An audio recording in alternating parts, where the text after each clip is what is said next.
Okay, so my name isn't Cliff, it's Ian, and I'm still a bit cantankerous, so they say. Welcome to my channel on a sunny Jurassic coast.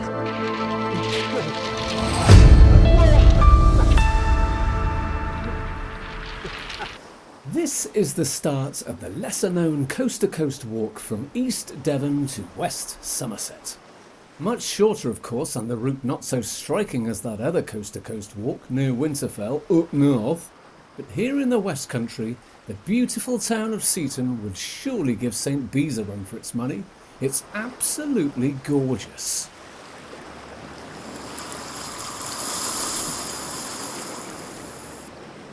Later in this episode, we're going to reflect on our first legend of this trip. Born and raised about 10 miles inland from here, a woman barely heard of by most, but remembered, revered and proudly honoured in a city over the pond in central Massachusetts. More about her later. First, let's look at our route. We're starting at Seaton on the English Channel and walking to Watchet on the Bristol Channel, traversing north.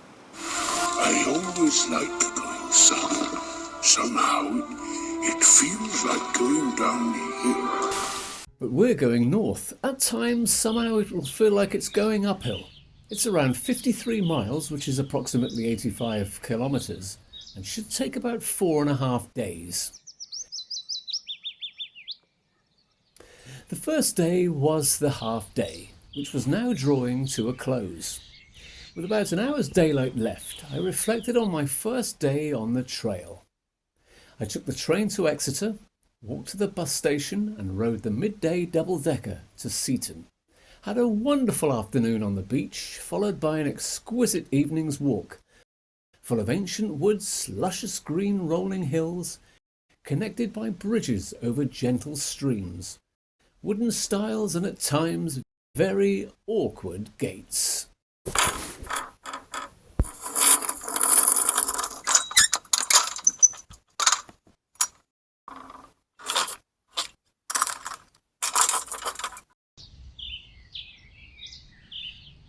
But how poetic that my final piece of day one footage sees me walking into a beautiful sunset.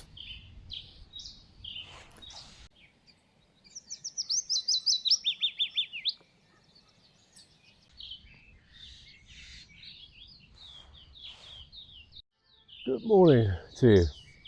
Well, here we are. We found a place to pitch in the end, in a field, a secret little field on the edge of I don't know, it's not far from where we were due to camp. We were just a few miles short, so we've got a little bit of making up to do.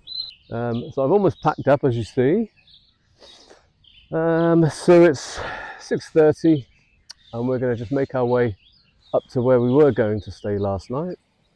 So before any dog walkers see me, we better get on the road, make like a tree and leave, I guess. Ending up in the field on Watery Lane was a stroke of luck, as not one vehicle passed upon it all night long. In fact, the only thing I heard as I closed my eyes was the sound of distant trains on the Waterloo to Exeter line about half a mile away. After heading off, I soon crossed under that railway on my way here to Shute House, built in the 1780s by the Pole family. But 220 years before this house was built, the father of this man, William Pole, bought the original house here in 1560, where William was the firstborn of a long line of Poles here at Shute. He lived through an infamous era of British history and served his community well, so much so in recognition of his public service as a landowner, Member of Parliament, Sheriff of Devon and colonial investor. He was knighted by James I in February 1606, a couple of months after the Gunpowder Plot.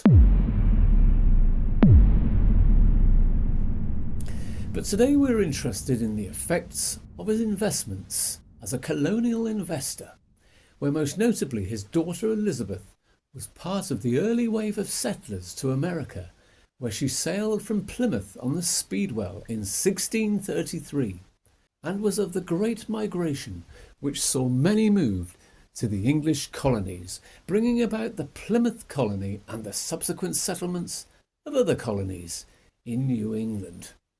Her actions as a settler and her role in founding Taunton, Massachusetts puts her in legendary status as the first woman known to have founded a town in the Americas. But I confess this wasn't the first time I'd come across her name.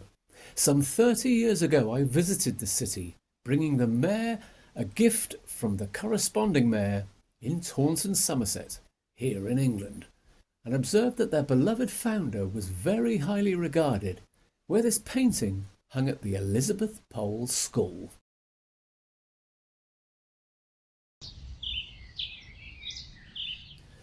Often in an estate of these old properties you get some big old trees, and this one, the Shute turkey oak, is the largest girded of its species in the UK and perhaps Europe. It has a huge crown spread of 50 metres, the largest unsupported crowning tree in the UK.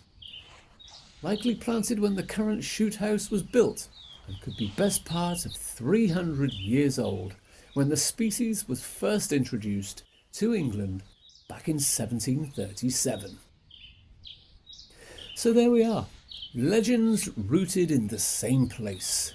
A spectacular oak tree and a celebrated family, one knighted by a king, another present at the birth of the new world, all from this little corner of East Devon.